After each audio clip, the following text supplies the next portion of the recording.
A ver, estoy mirando el mapa de la provincia de Santa Fe. Estoy mirando la cantidad de pueblos, pueblitos, ciudades que hay desparramadas por toda la provincia de Santa Fe, y también, seguramente, muchos de esos pueblos fueron fundados a la vera de las vías del ferrocarril, porque era el ferrocarril el que iba... Bueno, no me voy a poner a añorar al ferrocarril, no me voy a poner a criticar a todas aquellas empresas que buscaron la destrucción de los ferrocarriles, porque de eso ya hemos hablado mucho. Estoy simplemente familiarizándome con algunos nombres que en realidad estoy refamiliarizándome, porque si bien yo nací en Rosario, mi viejo tenía campo en la zona de Sanford, que está pegada a Casilda. El viaje era Rosario, Pérez, Zavalla, Pujato, Casilda y Sanford. Y a partir de allí, camino de tierra, la legua primero, que había una legua recta, y después algunas curvas, idas y vueltas, todo camino de tierra, hasta llegar a la casa de campo, donde prácticamente pasé mi infancia. Y pasé mi infancia escuchando Arequito, Chabás, Verabebú, San José de la Esquina, Villa Eloísa, porque si bien es Villa Eloísa, se pronunciaba Villa Eloísa, Chabás, Vigán, Verabebú, Chañar Ladeado. Bueno, pasé toda mi infancia ahí jugando en el campo. Y voy a leerte algo que me mandó Juan justamente para la introducción, pero antes quería decirte que yo estoy familiarizado con toda esa zona, y estoy también maravillado cuando repaso la zona de Venado Tuerto, arriba el Trébol, Bernardo de Irigoyen, San Genaro, San Jerónimo, bueno, y los datos que me pasa Juan dicen: Santa Fe es una de las provincias argentinas que más utilizó el sistema de colonias agrícolas durante el siglo XIX y las primeras décadas del XX. Ahí me quedo pensando un cachito. La formación de colonias es un sistema de población del territorio que se implementó a medida que fue avanzando el tendido del ferrocarril. Sí. En su mayoría eran familias que venían del extranjero y el Estado les asignaba una porción de tierra y le facilitaba herramientas e insumos para la producción. Acá también me quedo pensando, y varios años después de las primeras décadas del 20, Perón, cuando dijo que la tierra era del que la trabajaba, la verdad es que es una verdad de a puño. Y de alguna manera yo presencié eso, ¿no? Y presencié cómo mi viejo, que era terrateniente, le vendía la tierra a los colonos. Ahora se volvió peronista. Seguramente es porque está trabajando en Radio Nacional. No, paren todos un poco. Ya les dije, me gusta caminar por la mitad y no por ningún borde de ninguna grieta. Y hay cosas del pasado que a mí me han impresionado. Mi viejo, que decía que había que vivir como se piensa, y esto lo aprendí de él, de nadie más, en un momento dado, teniendo sus 400 hectáreas, cuando Perón dice que la tierra es del que la trabaja, mi viejo le vende a través del banco hipotecario, como correspondía, la tierra a los colonos, casi todos italianos. Se quedó él con 40 hectáreas de las 400, que era lo que podía trabajar él con su gente. Entonces yo presencié eso, y eso para mí es un ejemplo del crecimiento posible en el campo, al menos en aquellos años. Población criolla, sigo con los datos y me dejo de joder. En el Censo Nacional de 1869 no se registran apellidos extranjeros que hoy son tradicionales en la zona. ¿Quiénes eran los dueños de las tierras que debían ser expropiadas para el tendido de las vías del ferrocarril? Resaltan apellidos tradicionales en la región a quienes les expropiaron campos: Ávila, Leguizamón, Tiscornia, Urraco, Robledo. Es decir, que antes de las colonias vivían en la zona familias originarias y también las criollas. Claro, estaban las grandes estancias. Mi viejo hereda esas 400 hectáreas, era el menor de, no sé, un montonazo de hermanos de la estancia La Merced, que tenía en la zona entre 5.000 y 8.000 hectáreas, en la zona de Sanford. ¡Maravilla! San Jerónimo Sud, en 1871 y a 30 kilómetros al norte de Rosario, se creó una colonia agrícola con 133 personas que venían de Suiza y Francia. El pueblo no tenía una fecha oficial de fundación y adoptó el 1 de junio por ser la fecha del acta de gobierno más antigua que se encontró en los archivos. Hoy San Jerónimo Sud tiene 3.000 habitantes y está rodeado de explotaciones agropecuarias que son las que dan sustento económico a su población. El 1 de junio pasado comenzó el año del 150 aniversario, se dice sesquicentenario de San Jerónimo Sud, pueblo de la provincia de Santa Fe. Teresa Tolosa, docente, nacida y criada en San Jerónimo, ¿estás ahí en el teléfono? Aquí estoy, Quique, escuchándote, maravillado de este raconto que vos haces, que es el que nosotros conocemos, ¿no es cierto? Sí. De toda la zona. Ah, bueno.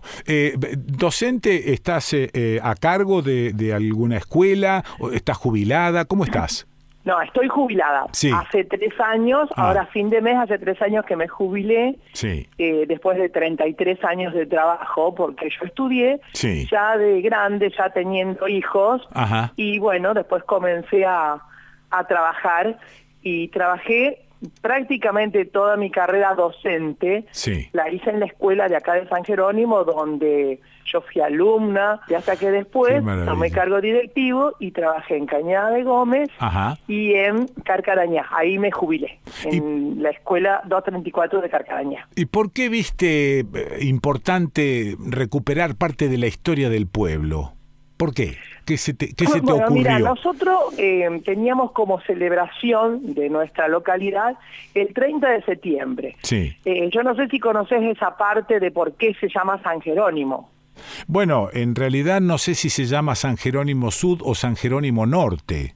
Eso tenés que explicármelo. Bueno, cuando llegan los suizos, los franceses, los alemanes, todo, después de un tiempo de estar acá, quieren poner nombre a esta colonia porque la compañía de tierra no le había asignado un nombre. Sí. Entonces se juntan estos colonos y cada uno quiere ponerle según su antecedente. Sí. Nueva Suiza, Nueva Francia. Sí, claro, y claro. no se pone de acuerdo porque ninguno quiere ceder. Sí. Entonces, bueno, alguien propone que para no pelearse por esto, buscaran en el almanaque qué día era según el santoral. Sí.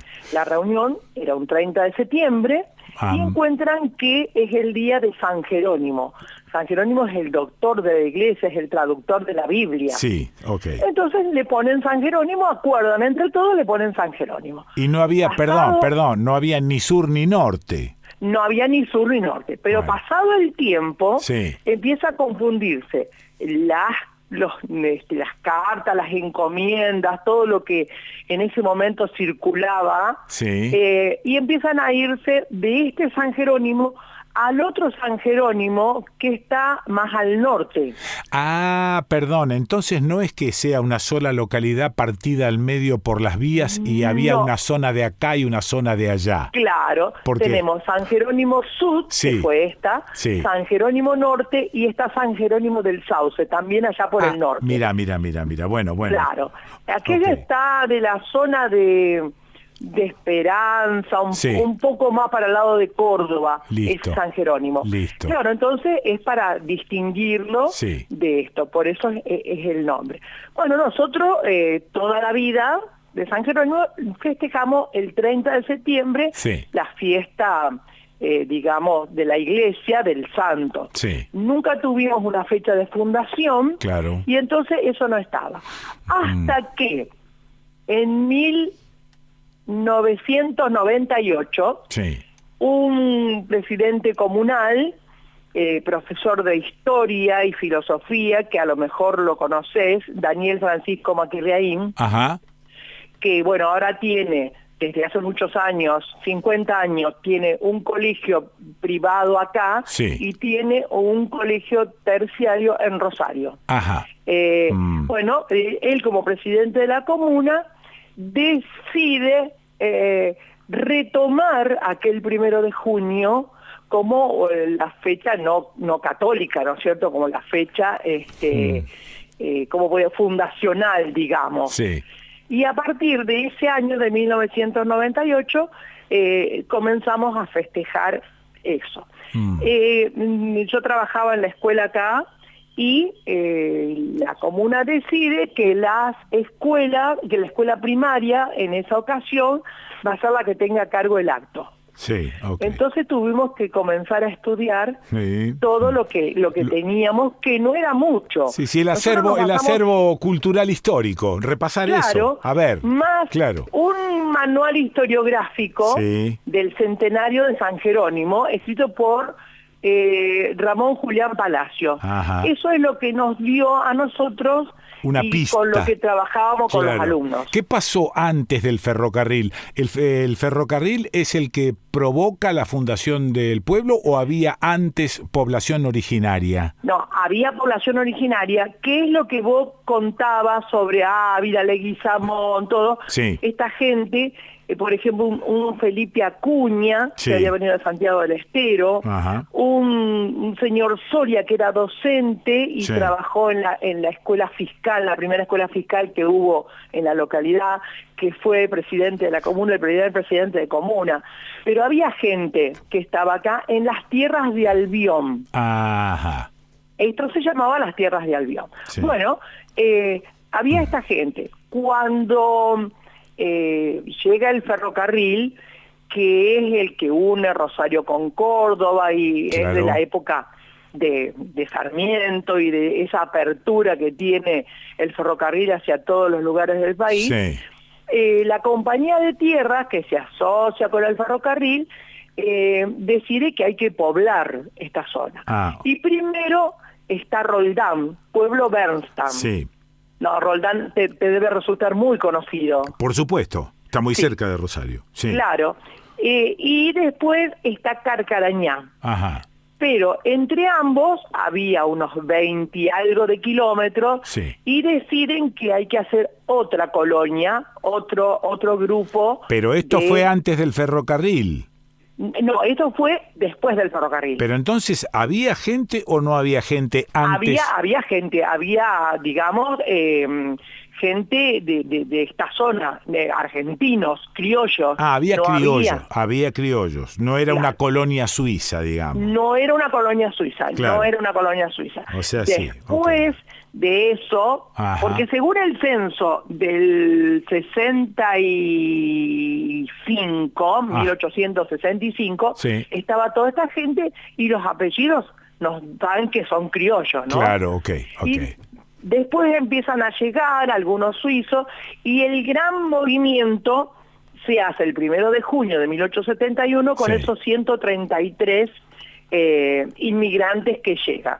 Pero son traídos de Europa, la mayoría, por la compañía de tierras para poblar y hacer de esto una población. Teresa, ¿hay muchos descendientes de esos mismos suizos? Hay muchos descendientes. Y yo ayer mirando, después que hablé con Juan Manuel, mirando el libro, hay inclusive con el mismo nombre. Mirá.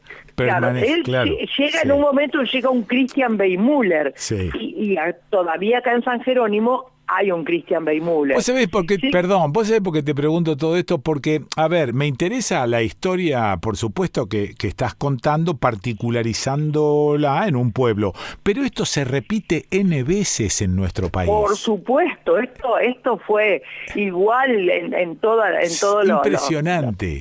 Claro. Impresionante. Claro. Ahora, ¿qué pasó con el pueblo? Decreció, gente se fue, se sigue quedando, hay posibilidades en un pueblo con San Jerónimo Sud de que los pibes se queden o rajan todos.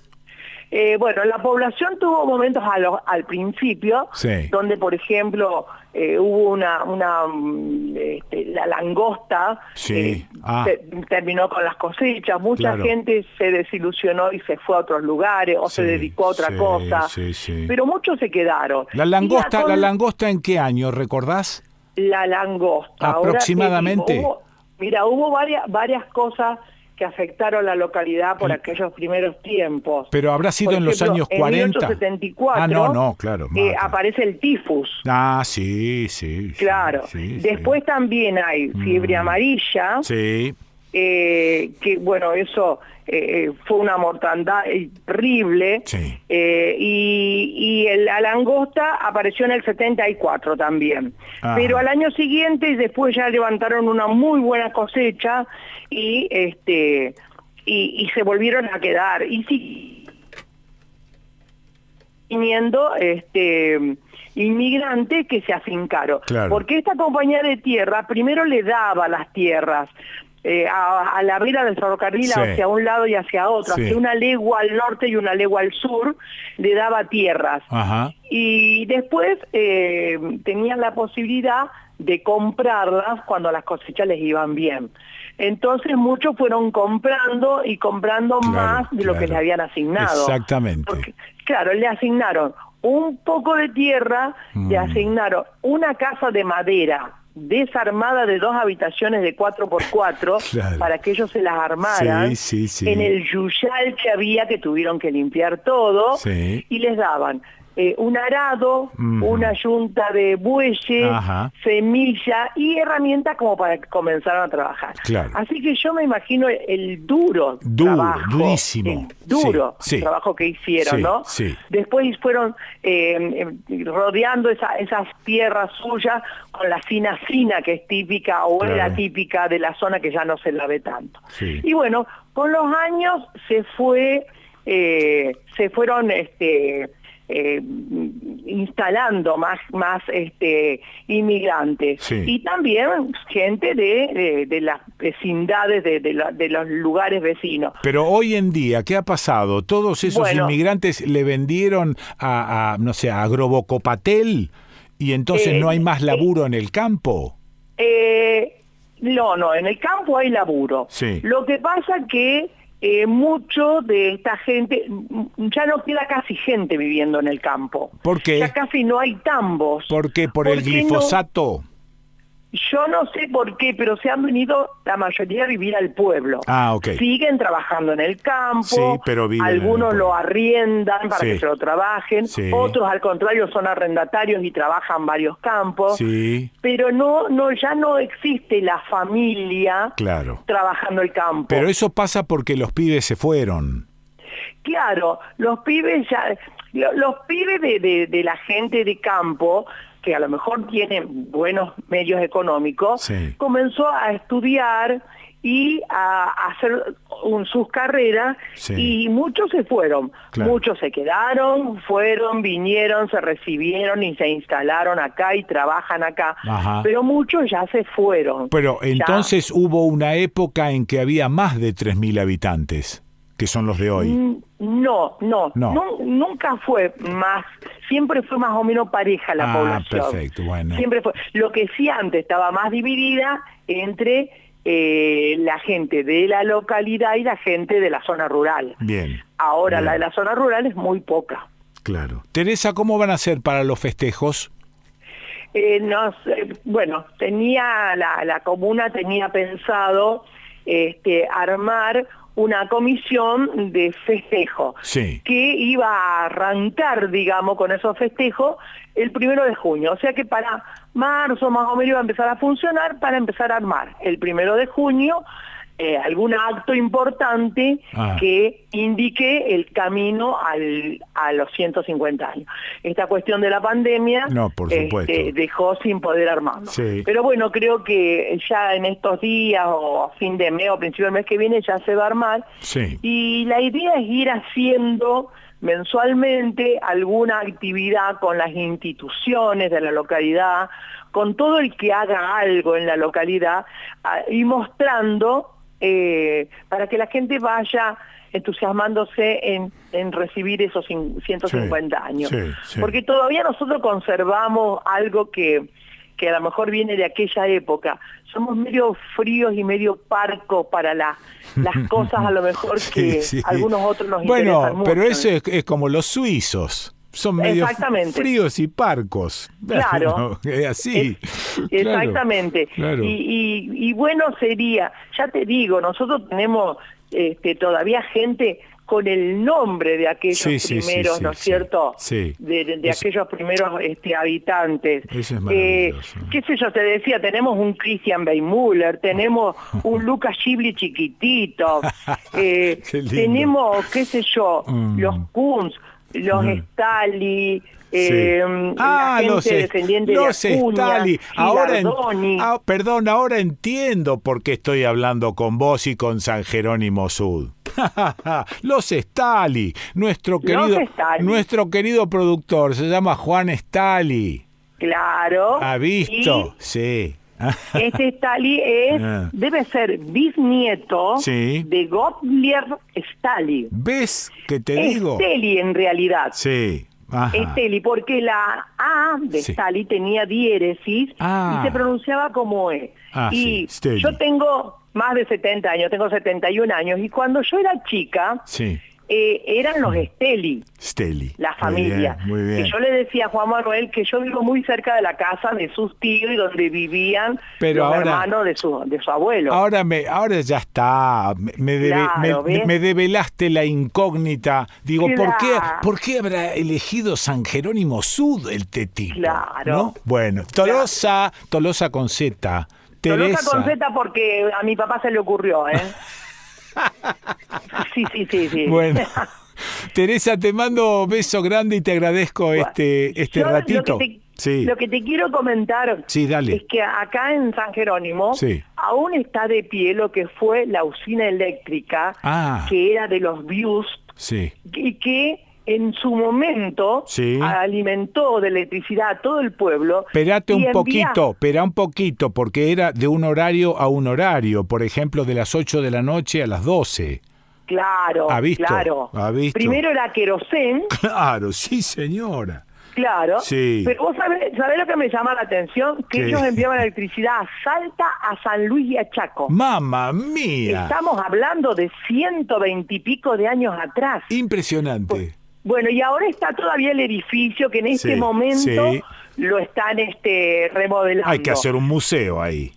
Claro, eso es una cosa, y eso también me hizo pensar que, por ejemplo, desapareció la primera escuela alemana, que en lugar de reconstruirla la demolieron, ¿viste? Sí, claro. Y que no, en general no se conservan eso. Y otra cosa que te quiero comentar es el tiro federal argentino que tenemos. Ajá. Que también ¿qué es el tiro suizo? ¿Es tiro suizo?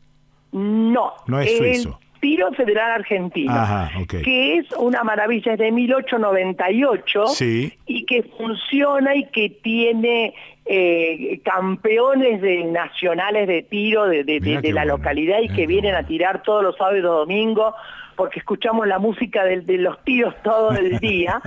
Y vos sabés que es uno de los principales del país, porque si alguna vez quisieran hacer una nota, los podemos contactar con esta gente que lucha por mantenerlo y por tenerlo en buen estado y todo. Son esas cosas de San Jerónimo que hay que rescatar y hay que hacerlas conocer. Teresa, ¿cómo hago para cortarte y saludarte? Te digo chao y ojalá otra vez nos encontremos en una charla. Bueno, te mando un beso grandote y gracias por toda esta data que, insisto, sirve como espejo y como referencia para tantos otros pueblos de nuestro país. Seguro que sí. Beso grandote, Teresa, gracias. Beso, Quique, y hasta la próxima. Bueno, gracias. La escuchaste entonces a Teresa Tolosa aquí en Estudio País.